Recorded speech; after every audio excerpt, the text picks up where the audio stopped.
Hey guys, in this video, I'll show you how to create affiliate link for your beacons.ai. Alright, let's begin. First of all, open any preferred browser and get to the beacons.ai website.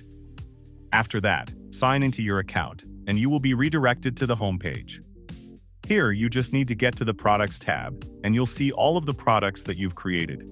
Now, click on your product, and if you want to generate an affiliate link for other people so they can promote it, click on the Edit Product Details button, and a bunch of options will appear.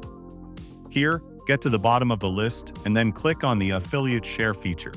To create an affiliate link, click on the New Affiliate Link button, and then you will be able to choose what kind of percentage you want to give them. So let's say we're giving a 20% commission. Now, other people will be able to use this affiliate link, and if someone buys after clicking on this link, they will get a commission. In order to add an affiliate link to your beacon, you will need to get to the homepage and then access the Link in Bio tab. Inside it, click on the Add Block button and then select Store from the available options. Now, click on External Link and then paste the product link. So that's basically how you can create affiliate link for your beacons.ai. And that's it for this video. If you find this helpful, consider subscribing and giving this a big thumbs up. Thanks.